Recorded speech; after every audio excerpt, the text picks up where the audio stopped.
She bought the crumbling hotel for just $5,000. No electricity, no heat, just believing she'd found a last, desperate way to keep a roof over her daughter's head. But when Maya Thompson finally broke into the penthouse that had been locked for 40 years, what she uncovered will shock you. It was a collection so rare, so untouched, that Christie's appraisers valued it at over $150 million, and the truth behind it would tear open the darkest secret Briar Cove had ever buried. But it was worth more than any fortune, and dangerous enough to erase anyone who tried to claim it. The rain pounded against the courthouse windows as Maya counted her money again. $4,811. 3 years of double shifts at the diner, plus the gold ring she'd pawned from her late mother's jewelry box. Her fingers shook, not from the October chill, but from the thought of what she was about to risk. Next property? The auctioneer's voice cracked through the silence. The old Gallant View Hotel, downtown Briar Cove. Starting bid, $5,000. Maya's heart sank. She was short by 189. Every dream of a new start, gone. She glanced at the doorway, half ready to leave, when she noticed something. No one raised a paddle. Not a single bidder in the entire room. Anyone? The Gallant View Hotel? 5,000? The auctioneer repeated, tapping his clipboard. Nothing. Uneasy faces and whispers. Everyone in Briar Cove knew that building. It had been sealed since 1984, the same night the Hale family vanished without explanation. Locals swore the penthouse had been locked from the inside, its lights flickering for hours before going dark. Maya's hand hovered over her paddle. She remembered her daughter's words that morning. "Mom, maybe the ghosts there just need a friend." That line echoed now, almost like a dare in her mind. But what she didn't know was that someone had already been living in that hotel, and something was hidden in the one room no one had ever reopened. And by nightfall, that room's light would flicker back on for the first time in 40 years. If you love stories like this, hit that subscribe button, because tomorrow's episode will leave you speechless. Maya raised her paddle. "I'll take it for 4,800, she said, her voice cutting through the silence like a dare. The auctioneer squinted over his glasses. "Ma'am, the minimum bid is 5,000. "That's all I've got," Maya said, her voice steady. $4,811. Every cent. Murmurs rippled through the room. The auctioneer glanced toward the city clerk, who just shrugged. After 40 years of decay, they wanted the place off the books. Going once, twice, sold to the lady in the back for $4,800. The gavel came down, and Maya's knees nearly gave out. Relief hit her so hard she almost laughed. Papers signed, eyes on her, whispers trailing, single mom, death trap, waste of money. None of them knew what it felt like to raise a 7-year-old above a liquor store, to hush her daughter back to sleep at 3 a.m. while drunk voices argued in the hallway, or to stuff towels under the door to keep cigarette smoke from filling their room. 2 hours later, Maya stood in front of the Gallant View Hotel, her daughter Lily clutching her hand. The building towered above them. 5 floors of cracked windows and crumbling Art Deco beauty. Paint flaked from the facade like old skin, and ivy choked the metal fire escape. But Maya saw something else. Beneath the rot, she saw stone walls that had endured decades of storms, beams that hadn't buckled, and 50 empty rooms waiting to be turned into real homes. Not just for her, but for families like hers. "It's scary, Mama," Lily whispered. Maya smiled faintly, kneeling beside her. "Only on the outside, baby. We're going to make it beautiful again. Maybe the ghosts there just need a friend. Now we can treat the hotel like something lonely that just needs care." The front door moaned as she turned the key. Dust spiraled through sunlight, cutting across broken windows. Beneath the grime, the lobby still held its bones. A marble floor buried under decades of dirt, carved pillars that had outlasted termites, and a chandelier hanging crooked but proud, its crystals trembling in the light breeze. That night, they camped in the old manager's office behind the reception desk.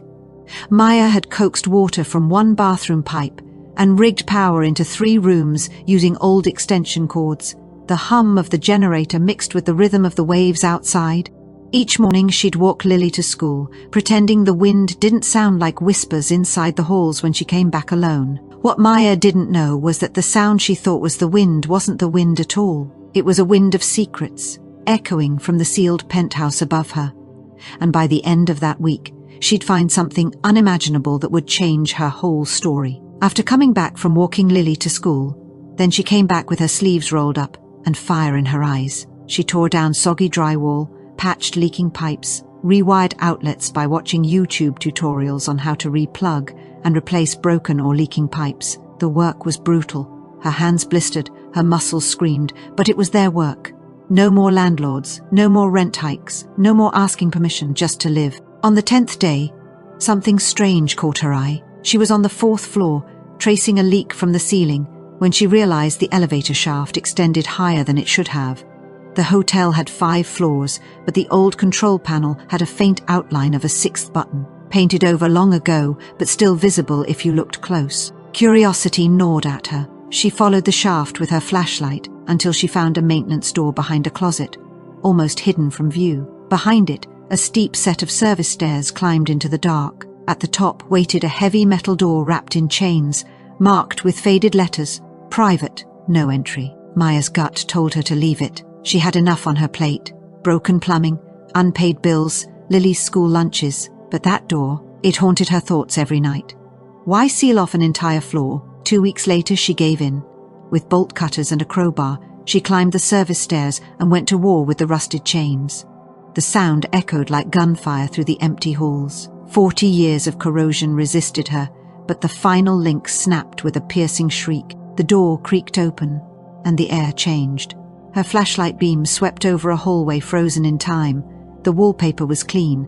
The carpet looked recently vacuumed, not a single cobweb in sight. It was as though someone had pressed pause on this floor decades ago. At the end of the hall, a pair of double doors waited, slightly ajar. The penthouse. Maya hesitated.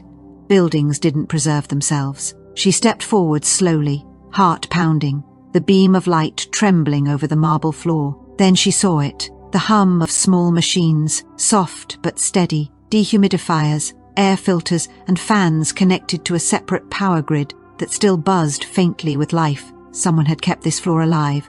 For 40 years, Lily had said, "Only on the outside, Mama." Here Maya realizes the same truth. The hotel's rot was only surface deep. Something had been protected. She moved closer, her light catching a large, locked glass display case in the corner. Inside, covered in faint condensation, were rows of objects carefully wrapped in linen and catalogued with typed labels. Maya exhaled, barely a whisper. "It's a vault. But a vault for what?" She reached for the nearest object, and just as her fingers brushed the glass, the lights flickered on, powered not by her generator, but from somewhere deep within the building's original system. On the far wall, a red light blinked, a motion sensor that shouldn't have had power in 40 years. If you love stories like this, hit that subscribe button and comment, "I am rich and blessed today." Then came the paintings, or can I say artworks, a collection of them, each mounted inside its own glass enclosure, each lit by small overhead bulbs that glowed softly, still working after 40 years. She stepped closer, brushing a layer of dust from one of the plaques. Hornet, another red Meccano, another Van Damme. Names she remembered from a college art elective, back when her life had direction, before Lily was born, before everything got hard. Her mind wanted to reject what she saw. These couldn't be real. They had to be prints, reproductions, some eccentric collector's fantasy. But the closer she looked, the more her certainty crumbled. The brush strokes, the texture, the unmistakable depth of oil on canvas, the precision of museum-grade preservation systems humming quietly in the walls. They were real. In the next room, sculptures waited under glass. A bronze that might have been a Rodin.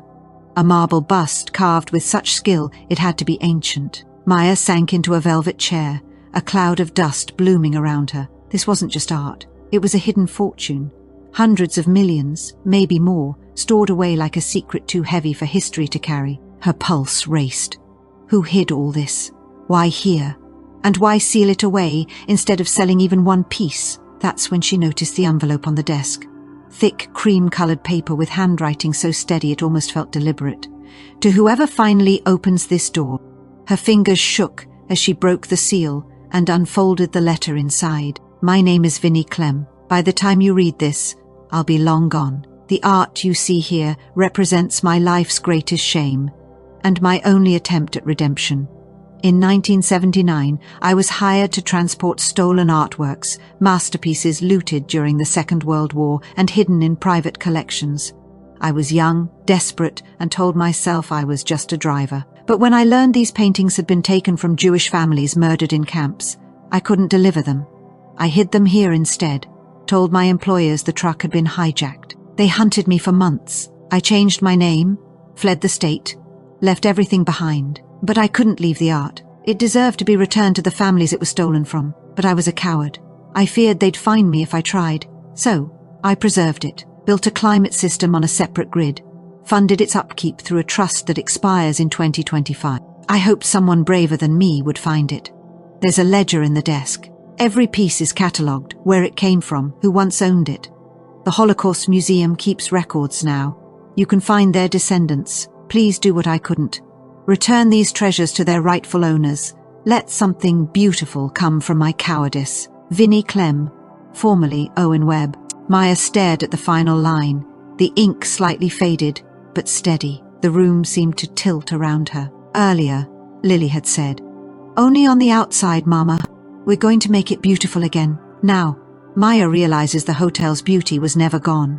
It was hidden, waiting for someone brave enough to reveal it. She reached for the desk drawer, and inside lay every name represented a family that had vanished, and a history that had been stolen. Maya wiped her eyes and whispered, "Then we'll finish what you started." She didn't know it yet, but that ledger would make her a national headline by morning, and the target of people who'd been searching for those paintings for decades. Because when she flipped to the last page, there was one more entry, dated 3 months ago, and it had something that connected her to it. Thieves hide art, cowards hide truth. The brave hit subscribe and help uncover both. Reread the letter 3 times, her trembling hands leaving faint creases in the fragile paper. The air in the penthouse felt heavier now, charged with something far greater than dust and memory. When she finally pulled open the desk drawer, her breath caught. Inside was a leather-bound ledger, its pages thick and yellowed. Photographs, signatures, provenance notes, the Pothschilds, the Berubes, names whispered in history books, thought to be erased forever. She sank into the velvet chair, staring at the pages as the light outside dimmed into amber dusk. The storm of thoughts in her mind wouldn't quiet. She had bought this place for every cent she owned, to give her daughter a future. Yet here she was, sitting on a treasure worth more than she could ever dream of. One painting could change everything. One sale could mean Lily's college tuition, a safe home, maybe even freedom from struggle itself. But as her eyes drifted back to the letter, the guilt pressed down on her chest. These paintings weren't hers.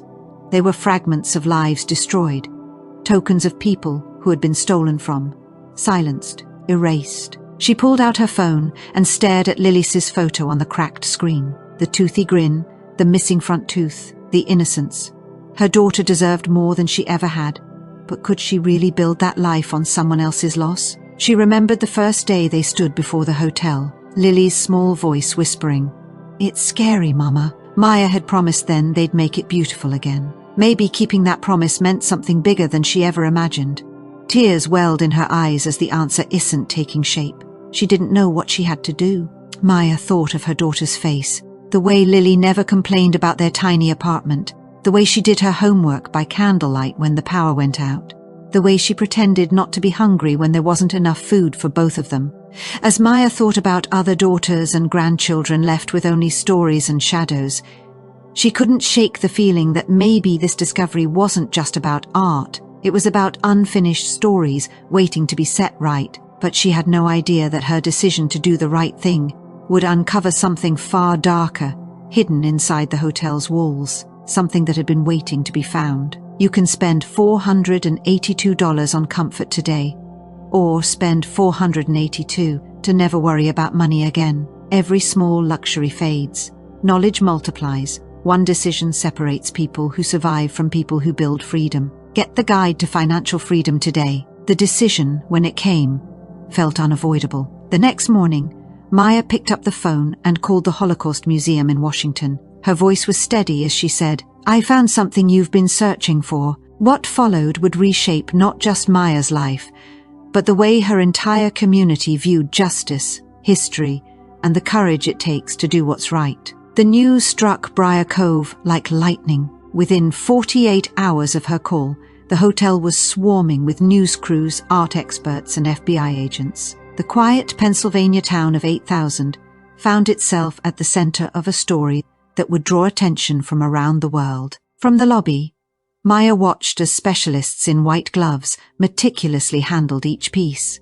Paintings and sculptures catalogued and verified with care. A Vermeer long missing, a hornet once believed destroyed in the war, treasures resurfacing after decades.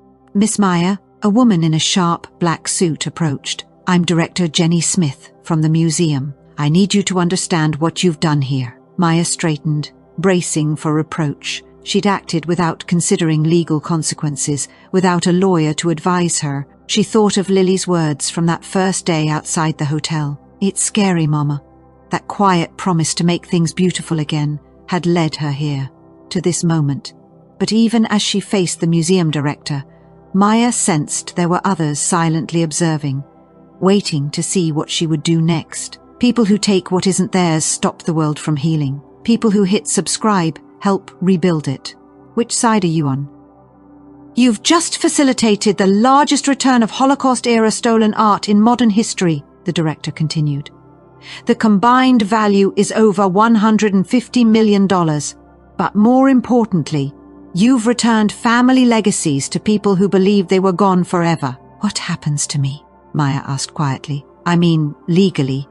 I bought the building. You're protected under international repatriation law," the director replied. "You did exactly what you were supposed to. In fact," she paused for a moment, "there are provisions for this. Finder's fees, rewards from grateful families, even museums that will want to honor you. You won't walk away empty-handed." Maya shook her head. "I didn't do it for money." "I know," the director said, smiling. "That's what makes it remarkable." Over the following weeks, the story unfolded in ways no one in Briar Cove could have imagined. The art was traced back to 6 families. The Berubes, whose department store empire had been seized, the Vukans, musicians whose instruments and private collection had disappeared, the Goldsteins, the Gussies, the Chaplins. Each had descendants who had spent decades searching for what had been taken from them. As Maya handed the documents to the museum staff, she remembered the first night she and Lily had camped in the hotel's old manager's office, surrounded by dust and peeling wallpaper. That moment of hope and determination had led her here, a reminder of how far they'd come. Even as the families celebrated the return of their heritage, Maya couldn't shake the sense that the Grand View Hotel still held secrets, pieces of the past waiting to surface.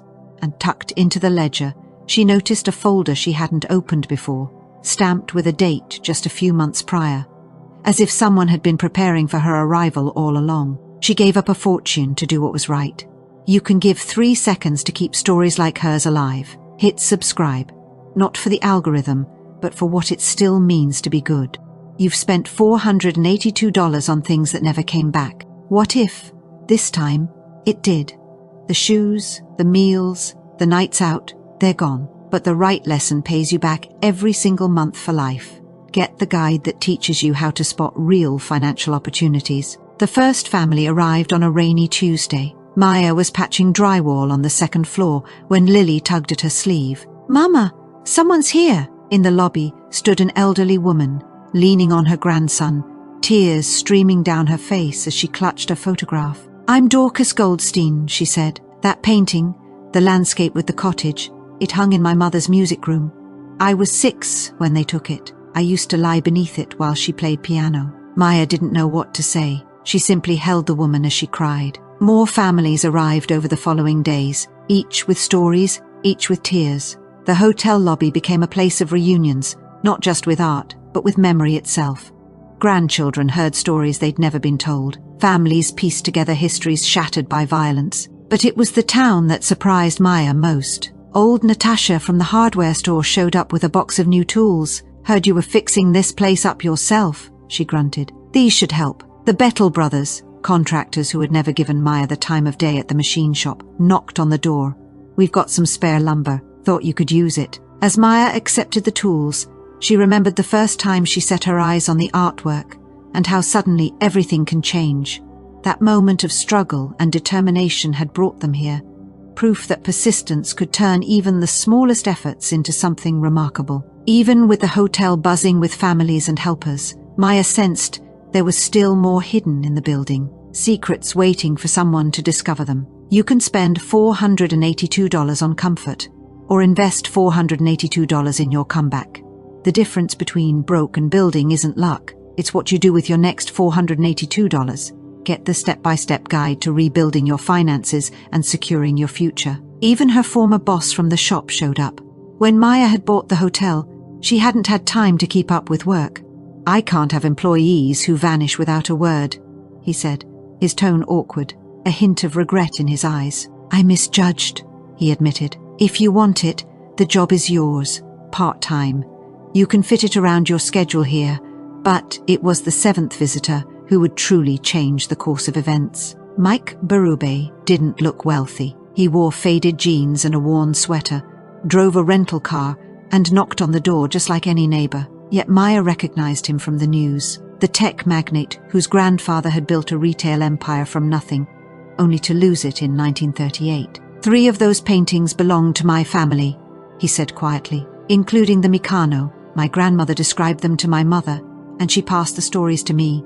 I never imagined I'd see them again." They stood together in the empty penthouse, gazing out over the town below. "What are your plans for the hotel?" he asked. Maya laughed, a mix of exhaustion and disbelief. "Plans? I can barely afford to patch the roof. I bought it so Lily and I would have a safe place to live. Now I'm just trying to make it habitable before winter arrives." As she spoke, Maya thought back to the first night she and Lily had set their eyes on the hotel, not knowing that hope had carried her through every long, tiring day since. Even as the hotel began to feel like home again, Maya couldn't shake the feeling that hidden corners and forgotten secrets of the building were still waiting to be discovered. Mike remained silent for a long moment. "What if you didn't have to handle this alone?" Maya turned toward him, puzzled. "My family's foundation is dedicated to community development and preserving historical sites," he said. "What you've done here, uncovering this hidden history and restoring it, this is exactly the kind of project we support, transforming places of forgotten stories into spaces for the community." "I don't follow," Maya admitted. "I'm offering to fund the entire renovation," he explained. "All of it. In exchange, I want you to oversee it. Bring to life what you imagined, affordable apartments, community areas, maybe even a small museum on the top floor about lost histories and the importance of doing what's right." Maya's knees felt weak. "You mean it?" "Abram, you could have kept a single painting," Mike said gently, "sold it quietly. Nobody would have known. Your daughter would have been set for life. But you made the choice that returned my family's heritage." "Yes, I'm serious." The restoration took 18 months. True to his word, Mike's foundation covered every expense, but the story had inspired more than funding. It had awakened something in Briar Cove. Neighbors who had barely spoken before were now working shoulder to shoulder. The hotel became a town-wide effort, a symbol of community and redemption. As Maya hammered the final board into place, she remembered the first morning she and Lily had walked through the dusty lobby, imagining a life beyond their cramped apartment. That small spark of hope had grown into this remarkable achievement. Yet even as the hotel buzzed with life, Maya couldn't shake the feeling that the building still held hidden rooms and stories waiting for the right moment to emerge. Lily had her own room now, something she'd never had before. She'd painted the walls lavender and filled them with drawings and photos of the families who'd come to visit. She called them our friends, who got their stories back. Maya transformed the ground floor into a place where the town could breathe again. A daycare for exhausted parents, a small computer lab for local kids, and a shared kitchen where neighbors taught each other their favorite recipes. The upper floors became warm, affordable apartments, with first priority given to single parents, retirees, and families barely hanging on. But the penthouse became something else entirely. Partnering with the Holocaust Museum, Maya curated a permanent exhibit, not just about stolen art, but about the moral cost of silence, and the courage it takes to do what's right when no one's watching. The same air systems that once preserved stolen paintings now protected letters, photos, and testimonies from families who'd been reunited with fragments of their past. Vincent Harrington's design had once safeguarded art. Now, under Maya's hands, it preserved memory itself. On a clear September morning, the grand opening drew almost the entire town. There were reporters, museum representatives, families whose heirlooms had been returned. Even the FBI agent who had once guarded the evidence, now back with his own children in town. Maya stood on a small stage in the restored lobby, sunlight cascading through windows that had once been boarded shut. Lily stood beside her in a simple blue dress, the first new one she'd ever owned. Among the faces in the crowd, Maya spotted the same woman who had once whispered to her at the antique store, "Some things are meant to be found." Their eyes met, and Maya realized those words had started it all. Maya took a deep breath, her voice trembling just slightly as she looked out over the crowd. "I bought this place because I was desperate," she said, her tone soft but sure. "All I had was $4,800 and a little girl who deserved better than peeling walls and a leaking ceiling. I thought I was just buying a building. Turns out I was buying a second chance." The crowd erupted in applause. Tears streamed down faces she barely knew. She paused, looking out at the faces. Neighbors, strangers who'd become friends, families whose histories had intersected with hers in the most unexpected way. "I used to think walls just separated rooms," she continued. "But now I know they can also hold stories, the ones we forgot, the ones we were too afraid to tell. This hotel carried a secret for decades, and when it finally came to light, it didn't destroy us. It brought us together." Maya's eyes found the crowd. Neighbors who once passed each other without a word, now bound by shared work and sweat. Families whose heirlooms had been returned. Volunteers who had painted, scrubbed, rebuilt. "This place isn't just mine," she said, her voice growing stronger. "It's for every person who's ever lost something and fought to get it back. It's for every kid who deserves to feel safe, and every family who refuses to give up." The applause began as a ripple, then swelled until the sound filled the grand hall and rattled the glass chandeliers above. But Maya wasn't listening. Her eyes were on Lily, standing proudly in her new blue dress, smiling in a way that made Maya forget every sleepless night that had led them here. For the first time, she allowed herself to believe maybe this was home. As the crowd began to quiet, an elderly woman approached the stage. It was Mrs. Goldstein, the first person who had ever stepped through the door with a photograph in her hand.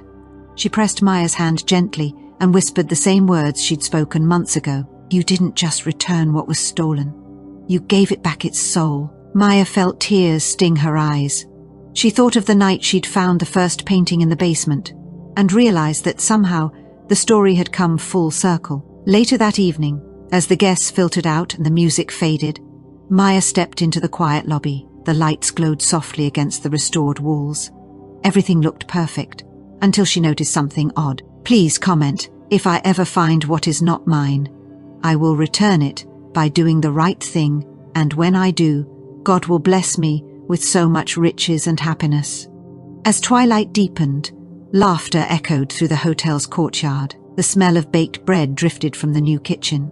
Someone strummed a guitar near the fountain, off-key but joyful. For the first time in years, the old Gallant view didn't feel haunted by silence.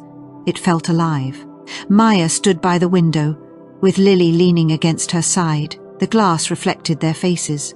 Two people who'd walked through every shade of fear and come out stronger. Lily whispered, "Mama, are you glad we didn't keep the paintings?" Maya smiled softly, crouching down so their eyes met. "What do you think?" Lily gazed across the lobby, at kids running barefoot on the newly polished floors, at old Mrs. Goldstein showing a group of teens how to read faded letters in Yiddish, at neighbors passing plates of food to one another, like a family that had always existed, just waiting to remember itself. "I think," Lily said, choosing her words carefully, "that we got something better than money.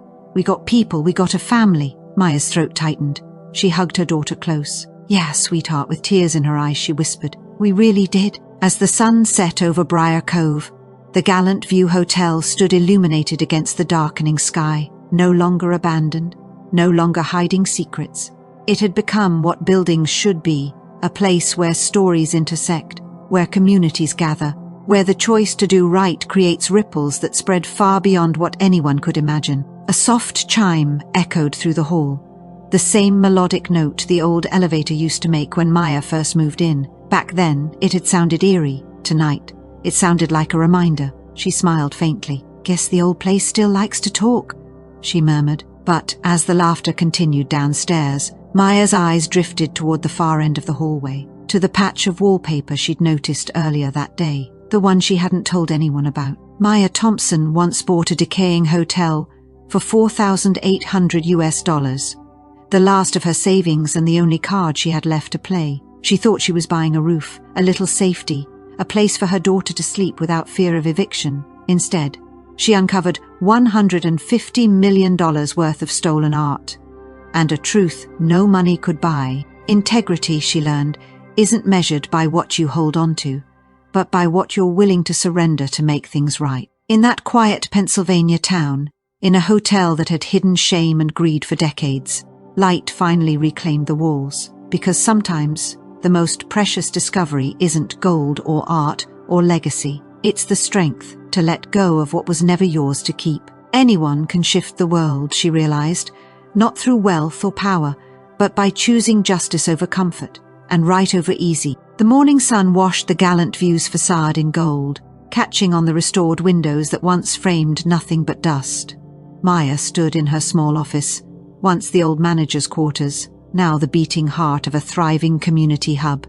The walls were lined with photos, families reunited with heirlooms they thought gone forever, elderly tenants smiling in freshly painted apartments, children doing homework beneath bright lights in the after-school room Lily helped decorate. She'd started with desperation and $4,800 that barely stretched far enough to buy the broken doors.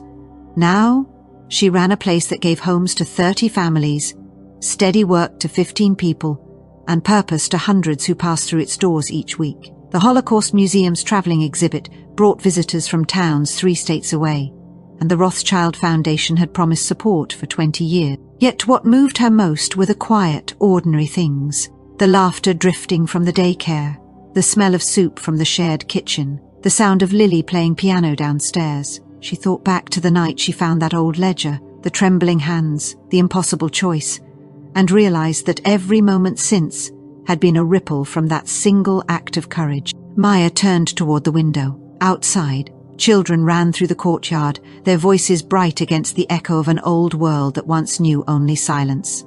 She smiled softly. The building had given her more than a second chance.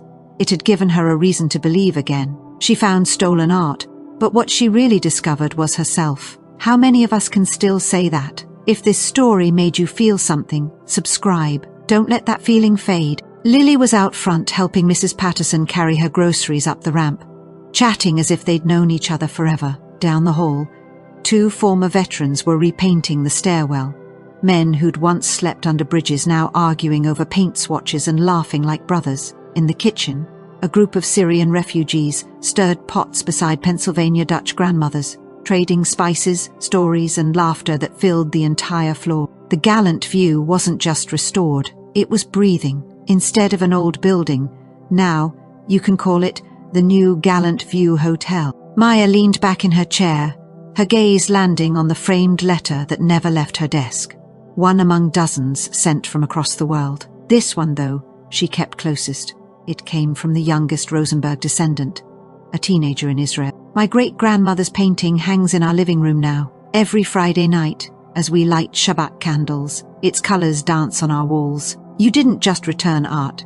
You returned a piece of our souls. Thank you for choosing what's right when it would have been easier to choose what's yours." Maya traced her finger along the frame, her chest tightening with quiet pride. That letter reminded her why she'd made the call, and what that choice had set in motion. She thought back to that moment years ago, sitting in the dark penthouse, holding the ledger in shaking hands, torn between survival and conscience. It felt like a lifetime ago, yet the echoes of that decision lived in every hallway, every laugh, every face that passed through her doors. A gentle knock pulled her from her thoughts. Lily peeked in, now 10, taller, bolder, and carrying herself with the easy confidence of a girl who'd grown up surrounded by kindness instead of fear. "Mom, the news people are here again," she said, half grinning. "They want to interview you for the anniversary special." Maya chuckled softly. "Again? Haven't they told this story enough times?" Lily shrugged. "They say people still cry when they watch it." Maya smiled, a little weary, but deeply grateful. She'd done dozens of interviews over the years, yet every retelling hit differently. A single mother, a broken building, a fortune hidden in plain sight, and a decision that defied greed and rewrote a town's history. The world called it a miracle. She called it doing what was right. But as Maya stood and glanced toward the lobby, she noticed a man she didn't recognize waiting near the window. A man in a dark coat, holding a small box wrapped in brown paper. "You can spend $482 on comfort today, or spend $482 and finally stop wondering, when will it change?" Change costs something, but regret costs everything. Get the guide to financial security and make the change today. "Tell them 5 minutes, Maya said, glancing up from the stack of paperwork on her desk. Lily stood by the door, grinning. "Also," Mr. Rothschild called, "the foundation approved the expansion. We can finally build the medical clinic next door." Maya froze for a second, the words sinking in. Even after all this time, moments like this still hit her. Like echoes of that day, she'd stood alone in the cold, staring at a building everyone else had given up on. After Lily left, Maya climbed the stairs to the penthouse, the same place where it had all begun. Morning light poured through the tall windows, soft and steady, touching every surface that once hid shadows. The museum was silent now, the air still. She stood where the paintings had hung, where she'd made the choice that changed everything. But the walls no longer held stolen art. They held children's drawings from the after-school program, crayon-colored dreams, each one labeled with small, hopeful handwriting, doctor, teacher, artist, mom. One of them said, "Like Miss Maya." She smiled faintly. That one always got her. Downstairs, the young reporter was already waiting, bright-eyed, probably hoping to find a fresh angle on a story the world already knew. "Miss Maya," the reporter began as the cameras came on, "you've been called a hero, a saint, an example of human goodness. How do you see yourself?" Maya took a breath, the faint hum of the old building filling the silence. "I'm just a mom who needed somewhere safe to live," she said softly. "And I happened to walk into someone else's unfinished story. I'm not a hero. I just did what I hoped someone else would do if the roles were reversed." "But you gave up a fortune," the reporter pressed. Maya's lips curved. "No," she said gently. "I gained one. It just doesn't fit in a bank account." The reporter blinked. "No regrets then? Not even once?" Maya's eyes drifted toward the staircase, the one that led back to the room where everything started. "Maybe a few times," she admitted. "When bills piled up, or when I thought about how easy it could have been to take the paintings and disappear. But then I hear laughter downstairs, kids running through the halls, neighbors cooking together, veterans sleeping safely for the first time in years, and I realize I didn't lose anything. I just traded temporary comfort for something that lasts." There was a pause, quiet, thoughtful. Then the reporter asked, "So, would you do it all again?" Maya looked at the reporter and smiled. Every single time. Her gaze shifted a bit to the far corner of the room, to the faded outline on the wall where one of the stolen paintings had once hung. The same spot where she'd whispered, "Maybe this place still has a heartbeat." She hadn't been wrong. Maya smiled, her eyes soft but certain. "There's an old Jewish saying Ruth Goldstein Meyer once told me, 'When you save a life, you save the world.'" Vinnie Clem, the man who hid those paintings, thought he was a coward. But maybe his fear preserved something sacred until it could be found by someone desperate enough to care. My desperation led me to that door. Somehow, everything lined up the way it needed to. "You believe it was fate?" the reporter asked quietly. Maya hesitated, then spoke slowly. "I believe life gives us moments that look ordinary, but they're really tests wearing disguises, and who we are, truly are, shows up in what we do when nobody's watching, when the right choice is also the hardest one." She looked straight into the camera. Someone watching this might be standing in front of their own locked door, maybe not with stolen paintings behind it, but with a decision that'll reveal who they are. Maybe it's keeping quiet about something wrong. or returning something that isn't theirs, or protecting someone weaker. The dollar amount doesn't matter, the courage does. The reporter leaned forward. And what would you tell them? Maya's tone softened, but her words hit like truth. That integrity's worth more than any salary. That peace of mind is the richest sleep you'll ever have, that our children learn more from what we choose to walk away from than from what we keep, and that sometimes, when you give up something you thought you needed, life gives you back more than you could have imagined. The interview wrapped up, lights dimmed, microphones came off, and the crew began packing their gear, but Maya stayed. She turned back toward the tall windows of the penthouse, the same windows that once sealed in shadows and silence. Outside, Briar Cove stirred to life. People opening shops, kids walking to school, construction starting on the new clinic next door. What used to be a forgotten town was now a living mosaic of second chances. Rebuilt by honesty, held together by hope. From below, Maya could hear Lily's laughter drift up through the stairwell, the same bright laugh that used to echo through empty halls when they first moved in. It reminded her of the promise she made that night. We'll make this place breathe again. The world still had doors waiting to be opened. The kind you find by accident, or when you're desperate, or when you finally stop running from what's right. Maya's phone buzzed softly on the desk beside her. A message from Lily lit up the screen. Mom, Mrs. Kim's daughter just got into medical school. She said it's because of the tutoring program. She's crying happy tears in the lobby. Maya smiled, her chest tightening with quiet pride. Another life changed.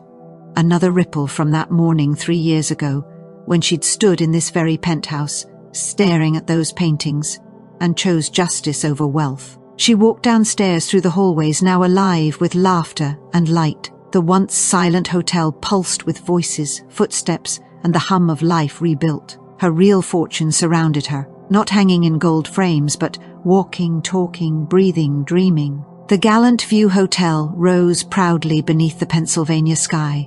Once a place of shadows, now a beacon of truth. It stood as proof that a single act of courage can heal a community, restore what was lost, and remind us that the richest treasures can't be stored in banks. They exist in the lives we touch, the wrongs we make right, and the choices that put others before ourselves. In that quiet town, where a determined mother once spent her last $482 on a crumbling dream, her truth echoed through every renovated hallway, every family given shelter, every child who learned that integrity holds greater value than wealth. Because Maya Thompson hadn't just uncovered stolen art in that penthouse, she'd uncovered her own strength, and that discovery was worth more than all the masterpieces in the world. The end. Up next, 2 more powerful stories of ordinary people making extraordinary choices. Click to keep watching, and don't forget to hit subscribe if you believe doing right matters more than getting rich.